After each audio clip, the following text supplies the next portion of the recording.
person. Here. Kimberly, we miss you. I don't know what's going on. We got to get you here in person, hopefully soon. And be sure to like and share this broadcast, of course, with all your friends. Raising the money. Yeah, I know you're bringing in all the money so that we can just hang out here. So Right. thank you for doing the tough work. I think we have to start at the top, ladies, with the big news that we heard yesterday. And in case anyone at home was not paying attention, Joe Biden's staff finally told him who his vice presidential pick was. And drum roll, please. It's a real loser. It's Kamala Harris. What a surprise. You know, this pick, Shocking. I want to get everybody's thoughts on this as we start out today, because this is just, it's very lackluster to me. You know, when you pick a vice presidential candidate, oftentimes you would think that would be, especially in Joe Biden's case, since we know he's a radical socialist now, maybe somebody that was more moderate, pull him closer to the middle. Mercedes, let me start with you. What was your thought initially about this? It was like the most unsurprised that I've been in a very, very long time, especially when Joe Biden does this on like a virtual setting where he's reading the script. It's all going wrong. I mean, anyone who were his advisor should have been like, we got to make this into a big deal. There was nothing of a big deal. He needed it written down so he could remind himself. They literally had a script, Kimberly, there so that he could see exactly who they had chosen for him as his pick, because I don't know if he would have remembered. What did you think of that? As you guys know, I worked with Kamala Harris in the district attorney's office in San Francisco. So I've had quite a few experiences with her and very familiar, you know, with her record. I'm not surprised that he picked her. I think he was pushed into it. I think, Mercedes, you're right when you said that really it should be the Harris-Biden ticket, because that's what they intend. So make no mistake about it. There's nobody that has ambition like Kamala Harris, and her record really has been one of failure to the minority community, to women, especially to African Americans. And I think when the American people actually get all the truth and the facts out about her, they're going to be able to make a pretty quick decision about the lack of qualification or suitability for this country of that ticket. And I look forward to all the evidence and facts coming out about her and about Joe Biden, and let the American people make an informed decision. Well, I want to ask you, Katrina, because this is something that I feel like we've just been out on a bus tour. We got back yesterday from being in Pennsylvania. We get to talk to a lot of women. And I have always said that it's ridiculous for anybody to choose a running mate or a candidate for that matter based on their looks. And we know that right out of the gate, that's what Joe Biden did. He said, I want to pick a woman, and it could be likely a woman of color. So instead of choosing someone based on qualifications, this is what he did. Do you think women will buy it?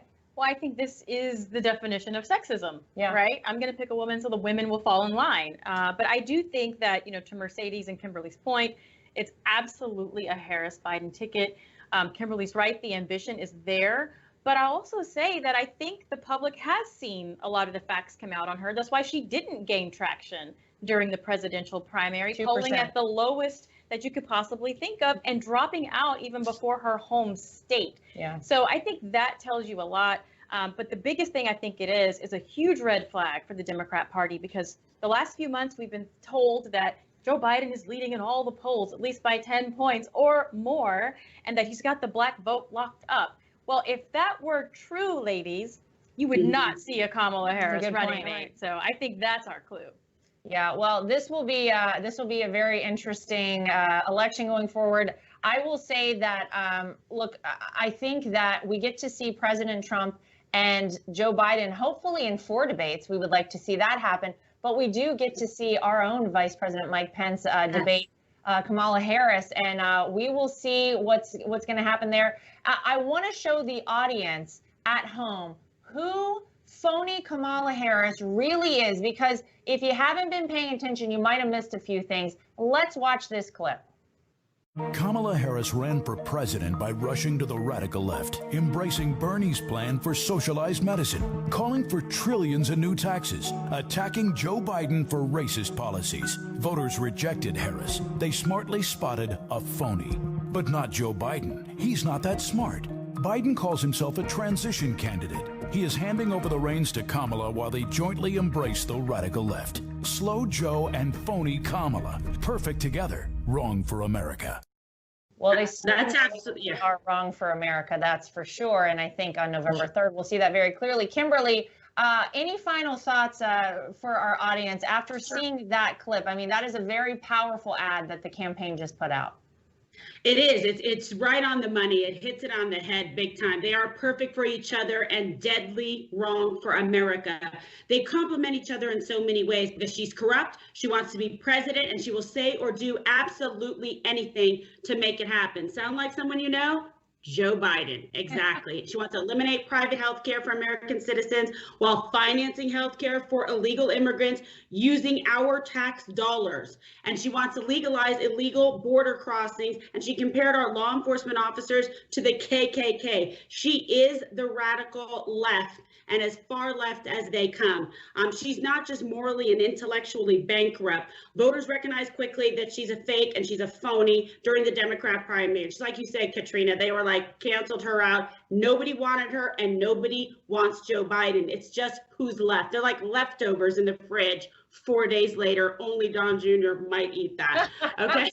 She flamed out. Yeah, true fact. She flamed out so quickly, but unlike Joe Biden, who's half coherent, we don't even know what he's saying, she's going to go after it. And she tried to destroy him. So he's picking somebody like that was knifing him in the back all the way to the ballot box. And while he's going to be napping now, she'll be knifing him now. So let's see what happens with all this. Sleepy Joe might as well sleep right through November 3rd because Kamala's going to walk all over him. And it's up to the American voters if you're going to let her walk into the White House.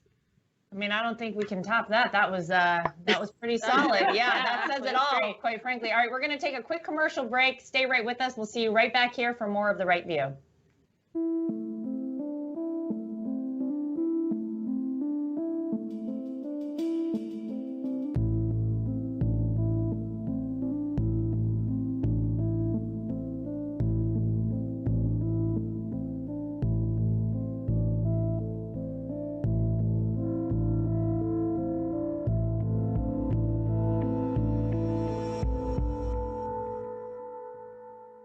I'm Donald J. Trump, and I approve this message. Kamala Harris ran for president by rushing to the radical left, embracing Bernie's plan for socialized medicine, calling for trillions in new taxes, attacking Joe Biden for racist policies. Voters rejected Harris. They smartly spotted a phony. But not Joe Biden. He's not that smart. Biden calls himself a transition candidate. He is handing over the reins to Kamala while they jointly embrace the radical left. Slow Joe and phony Kamala. Perfect together. Wrong for America. Welcome back to The Right View. I'm Kimberly Guilfoyle, National Chair of Trump Victory Finance Committee. And joining us now is New York Congresswoman Elise Stefanik. Congresswoman Stefanik, thank you so much for joining us on the program. Great to be with you, Kimberly. Fantastic. So now the mainstream media is already providing cover for the Biden-Harris ticket. We saw it all yesterday. And the New York Times labeled Kamala Harris as a pragmatic moderate. Congresswoman Stefanik, as a colleague of Senator Harris on Capitol Hill, can you explain how that label actually couldn't be further from the truth? Well, it's just factually inaccurate. This is the most far-left Democratic presidential ticket in our nation's history. Take a look at Kamala Harris's record in the Senate. She was one of the first co-sponsors of Bernie Sanders' Medicare for All. That means she wants to cancel private health care insurance that would take away health care for tens of millions of Americans. Certainly, that's not a popular position, and that's not a moderate position. In addition, she is anti-Second Amendment, she is anti-Constitution, and she has a record of just running further and further to the left. She also has embraced the Green New Deal. So she's very much akin to the far left progressive parts of the Democratic Party like AOC. This shows Joe Biden's desperation to run further and further to the left, and he's really beholden to the far left progressive wing of the Democratic Party. This is not our grandparents' Democratic Party. As I said, this is the most far left radical ticket in our nation's history.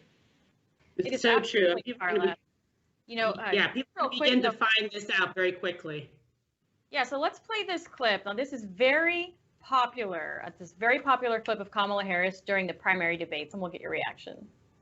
It's personal, and I was actually it was hurtful to hear you talk about the reputations of two United States senators who built their reputations and career on the segregation of race in this country.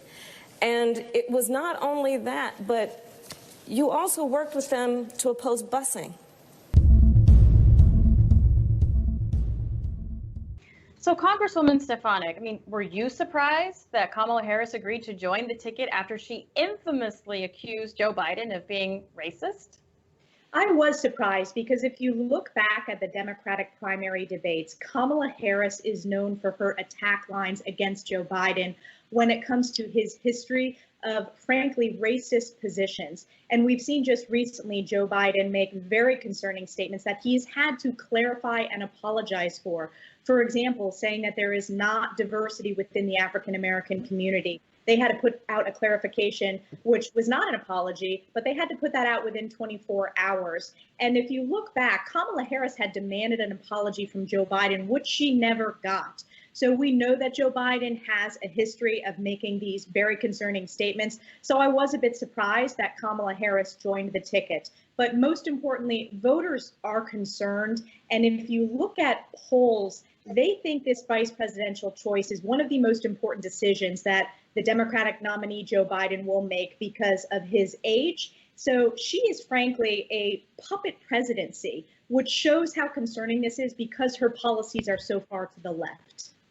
Well, all throughout her failed Democratic primary, Kamala Harris gleefully embraced the left's radical manifesto. Let's watch this clip.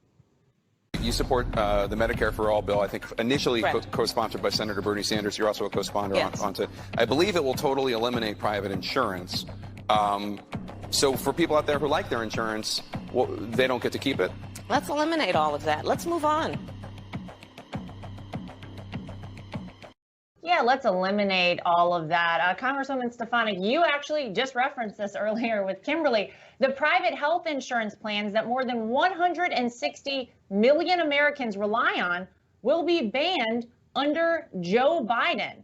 So how much will Americans' lives change for the worse under a Joe Biden, Kamala Harris administration? Americans' lives will change significantly. This is the destruction of patient-centered healthcare. This is a government takeover of healthcare, and I trust candidates at their words. She said, let's eliminate it. Yep. That means over 160 million Americans, as you said, Lara, that would be a cancellation of their insurance. Employer-provided healthcare is the cornerstone of high-quality, accessible, affordable insurance for the vast majority of Americans. And certainly in my district and across the country, people don't want a government takeover of healthcare. They know that quality will decline, and they know that costs will increase. In addition, that means it will be trillions of dollars of new taxes, which goes right along with Joe Biden's economic proposals of $4 trillion in new taxes. So again, Kamala Harris has run further and further to the left. As I said, she was one of the earliest co-sponsors of Medicare for All, which is the destruction and cancellation of private sector healthcare, which is so important to hundreds of millions of Americans. So ladies, we talk about Biden-Harris, but we know the reality, it's Harris-Biden. It seems to be the ticket, right? So let me ask you, a recent Rasmussen poll states that nearly 60% of likely voters think Joe Biden is unlikely to finish a 4-year term in the White House. Congresswoman, given that, how is Joe Biden nothing but a weak transition candidate? Well, we saw even when he was making the call to Kamala Harris to inform her that she was his selection, that he had his phone upside down and an actual typed out script from his staff. So clearly this is a heavily managed candidate who does not want to leave his basement. And that's why this election of vice president deserves a tremendous amount of scrutiny, because we know that not only are her policies far to the left, but essentially, this is a presidency in waiting. Already you're seeing the press articles talk about how this automatically makes her a contender for 2024. So first of all, they don't understand that the energy is for President Trump. They have to get through 2020 first, and we know the enthusiasm and energy is on our side with our voters. But this election is important, and frankly, if you look at Kamala Harris's effectiveness in the Senate, she's actually one of the least effective senators in getting things done. So her record deserves scrutiny, and it deserves to be under a microscope as voters go to the polls this November. Yeah, Congressman Stefanik, can you tell our viewers why you believe that Americans are going to resoundingly reject the failures of the Biden-Harris ticket? Well, I'm proud to be one of the leading voices in New York State and across the country supporting President Trump and Vice President Pence, running on their record of results, whether it's focusing on economic growth, whether it's really a historic economic rescue package during this very challenging pandemic, whether it's their investments in Operation Warp Speed to have the fastest access to a vaccination in history of humanity, whether it's rebuilding our nation's military. We know that Joe Biden and Kamala Harris are part of the far left. They are anti-law enforcement. They are anti-Constitution. They want to raise taxes by trillions of dollars. They want to cancel private sector health care, which would cancel health care for hundreds of millions of Americans. That is not what voters want in this country. They want a record of results. They want someone who can get things done rather than radical far left politicians, particularly in Joe Biden's case, who has been in office for over 40 years and is part of the problem, not part of the solution. So that's why I'm proud to be strongly supporting President Trump and Vice President Pence as we sprint to the finish and win this November. Fantastic. Sounds good. And we want to thank you so much. A huge thank you to a talented, accomplished Congresswoman doing a great job for the taxpayers, Congresswoman Stefanik. Thanks for being on The Right View, and we'll be right back after this quick commercial break. Seattle's pledged to defund its police department by 50%, even including a proposal to remove 911 dispatchers from police control. Joe Biden said he's absolutely on board with defunding the police. Listen closely. Yes, absolutely. Hello, you've reached 911. I'm sorry that there is no one here to answer your emergency call, but leave a message and we'll get back to you as soon as we can. Crime will rise significantly. I'm Donald Trump, and I approve this message. My administration will take all necessary steps to safeguard our citizens from this threat. Hysterical xenophobia. Giving Americans a false sense. Is it accurate that if these steps had not been put in place, it could have been 2 million people dead here in the United States? Yes. No matter how hard they try to stop us, they can't. We built the greatest economy the world has ever seen, and we're going to do it again.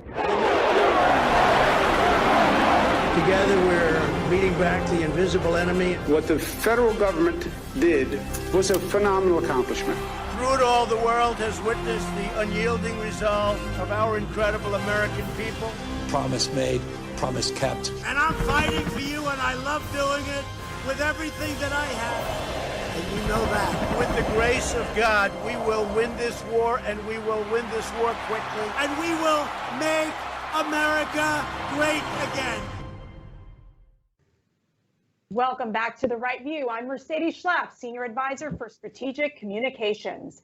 The Trump campaign recently requested that the Commission of Presidential Debates add a 4th presidential debate between President Trump and Joe Biden. Lara, can you explain why this request is so important at this time? Well, there are a couple of things here. First of all, the first debate is on September 29th, scheduled for September 29th. And we know that there will be numerous states and up to 8 million people across this country that will cast a vote via absentee ballot before that debate. So what we're telling people is it's not important for you to see these two individuals on a stage together. Just go out and make a selection for whoever you want.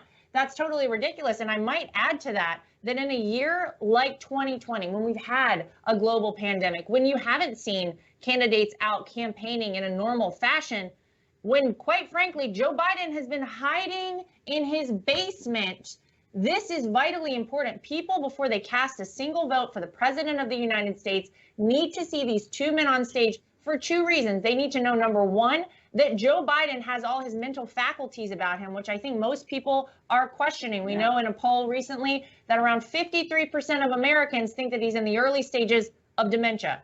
Very important to get him on stage and see what his cognitive abilities are and whether he's firing on all cylinders. We also want people to see the vast and extreme differences between President Donald Trump, a man that stands up for the freedoms of America, a man that stands up for keeping America, America, and Joe Biden and now Kamala Harris, who have been very clear in Joe Biden's own words, he wants to fundamentally transform America. So we need people in this country to be able to see these two men on a stage, compare the ideas, and make sure they understand that there is no way we are going the way of socialism, which is what a Biden-Harris ticket would offer America.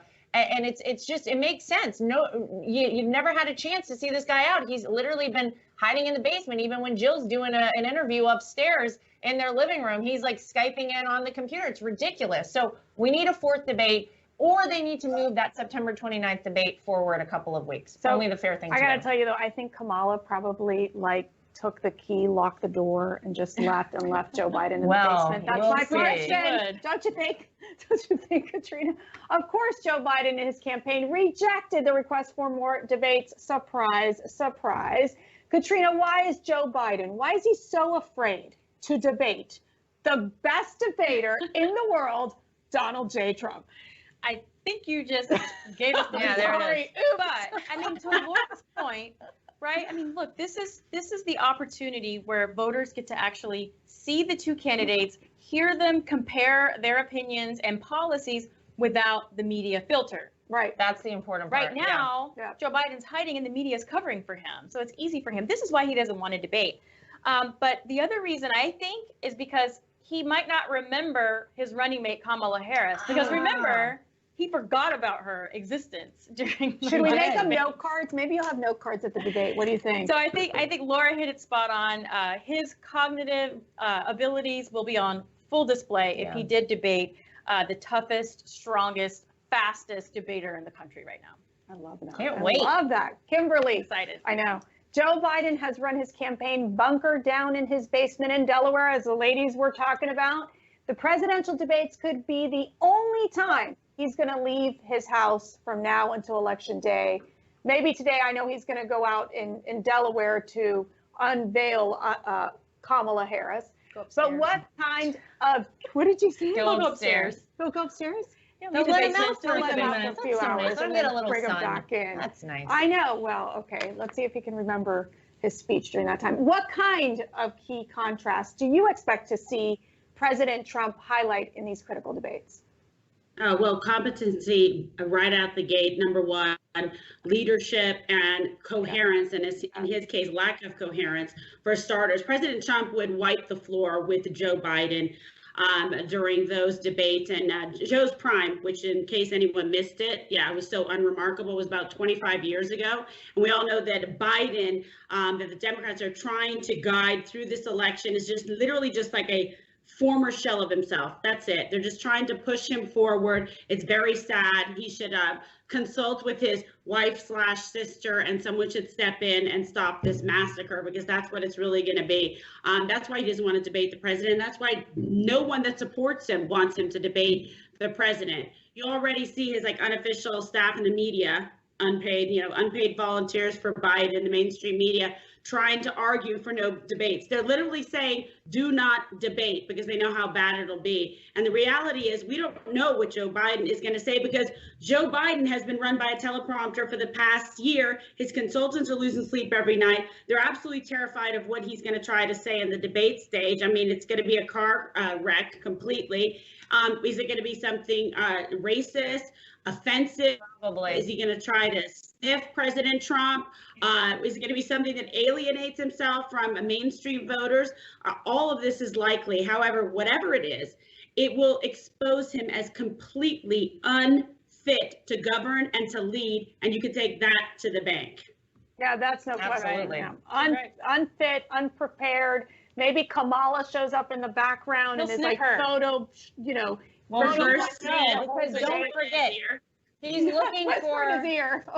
looking for the first clean and articulate vice presidential running mate that happens to be a black woman. Don't forget, that's what he said about Barack Obama back in the day, clean and articulate. So he would know, because he's sniffing everybody. Clearly he did that with Kamala Harris, so that might be why. Anyways, we are going to take one more commercial break. Don't go anywhere.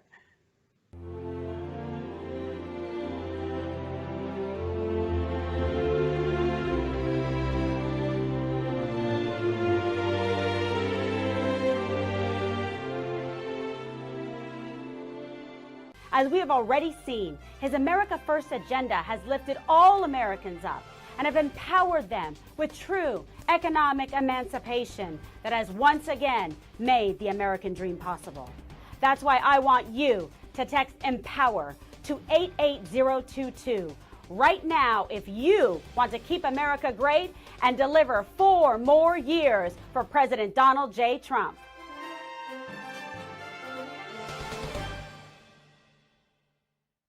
Welcome back to The Right View. I'm Katrina Pierson, Senior Advisor for President Trump's re-election campaign.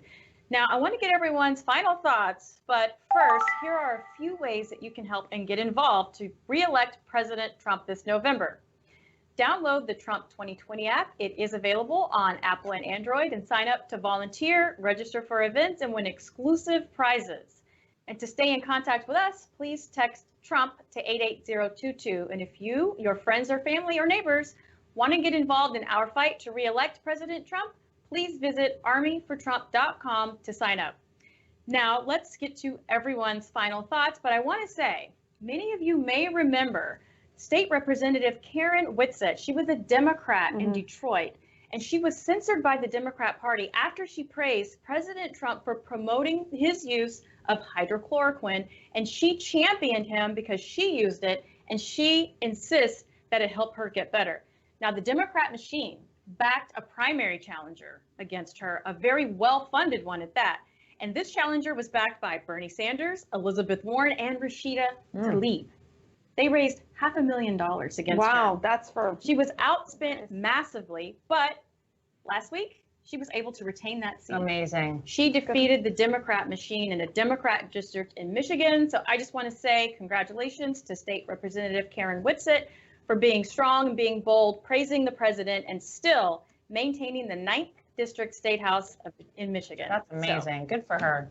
Mercy, what are your final thoughts? Well, we just got off of the pink bus, and we'll be getting back on again soon in the great state of Pennsylvania. And I got to tell you, every time we meet with those volunteers, it's amazing. It is. Yeah. It's like the enthusiasm is there. They're knocking on doors. They're making phone calls. Yeah. So if you want to volunteer, we're going to come probably see you wherever you are across the country. So I know. Armyfortrump.com. No kidding. And I think one of the moments that I loved not only was meeting one of the sheriffs that talked about how the president is so committed to law enforcement, but also it was Jim and Jean and Becca over at the printing company. They've been open for 32 years. I mean, it started with nothing. Now they have all these employees.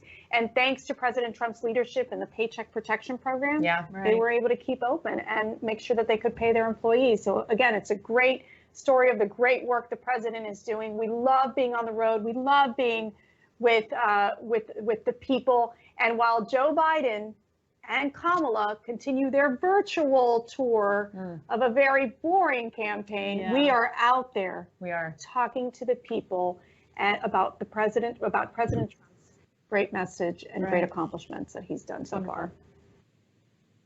Well, I think that it was beautiful. And remember, Becca delayed her wedding. Oh, she did. She's getting married in October. Yeah. So she's going to get married. Maybe on my birthday, October 12th. Just throwing it out there. That's it's an option. That's right. It's an option. What, you need a cake or something? What are we talking about here? Who's baking really the cake? Sweet. It's very sweet. Yes. You know, these can be some very moving events that we go to out there. So we hope we get to see you all. Kimberly, what about you? What are your final thoughts this week? Yeah, well, it's been pretty exciting this week. I was able to spend a couple days in Wyoming with leader Kevin McCarthy and some of our amazing group of Republican candidates who are fighting to take back the House. And I have to tell you, after spending time with this group of America First candidates that support President Trump, amazing people like Nancy Mace, real fighters from South Carolina, first woman to graduate from the Citadel, Dan Rodimer from Nevada, Madison Cawthorn from North Carolina, Laura, your state, and Burgess Owens, my friend from Utah. I am so fired up and excited about 2020. We aren't just going to deliver 4 more years of President Trump. We are going to take back the House, and we're going to keep the Senate and crush it, and we're going to save this country under President Trump's leadership. It is very exciting to see the enthusiasm. You see the numbers bumping up in the polls. You guys are out doing the bus tour. I really really think like we're firing on all cylinders while everyone else wants to hide in their basement at the shock and thought of this Biden-Harris ticket. So I love it. I'm heading right now over to South Carolina, and then North Carolina, and then Pennsylvania, and then New Jersey, New York, and then Texas. But you gotta love it. We gotta fight for this country. We only have about 82 some days left. I'm really excited. People are fired up about President Trump and his leadership and how he's really going to get this economy back up and running again versus the economic collapse we would face under a Biden-Harris ticket. I have to say thank you to Kimberly, because you're keeping the bus full of gas for us, so That's we can right. keep going and we can visit everybody. You girls are using a lot of gas too, let me tell you. There are a lot of us on the bus, so We do need an extra supply of M&Ms for someone who likes peanut butter. Please. Again, my birthday's October 12th. I'm just throwing it out there. All right, raise some money for that. We need a special a fund for that. If anybody could do that, Kimberly, you can. Exactly. So, exactly. We do things. But there is a lot of events coming up. She said 82 days left. That's right. Biden has a pick now. Laura, what's coming up next week? What are your final thoughts? Well, we will see the Democrats give their version of a convention next week. And they actually had some of their speakers leaked. And I got to tell you, it's a real wah-wah show of political hacks from the past and nobody wants to hear from. People that have tried to run for president. Some have run for president and failed. So we're going to get to hear from all of them on the Democrat side next week. That will be, rather depressing, but you can always tune in right here to Team Trump Online. We're going to give you our feedback during all of that. So be sure to tune in and check out what we have to say. On a personal note, though, I had a very big milestone happen in my family this weekend. My daughter Carolina took her first steps, and it was sort of amazing. And I actually caught it on video, which is I know she's going to be a year old this month, so. I know it was pretty amazing. Aww. So around our house, I know I don't have a baby anymore, and no, that doesn't mean I need to have another one, at least not until after November 3rd. So with that though, it was a great week, and look, we have so much to come. This really feels like we're headed towards November 3rd with a lot of steam. Now that the Biden-Harris ticket is sealed, their fate is sealed, the doom is sealed for the Democrat Party / the Socialist Party. So I think it's all going well. And you know what's the best part of this? How many women do we talk to whenever we go to these field offices? Oh, It is it's all women. A ton of women, and then you see the 2 or 3 guys, there. It's phenomenal. It's amazing. It just really is phenomenal. It's just like 2016. You turn on the news and you see and hear one thing, and then you go out with the people, and it's completely the opposite. So we're so excited to get out there and do so much more. Yeah. So thank you, ladies, for your final thoughts. And I want to give a huge thank you to all of our amazing supporters at home for tuning in. We will see you all next time as we continue to fight to re-elect President Donald J. Trump and keep America great. See you next time.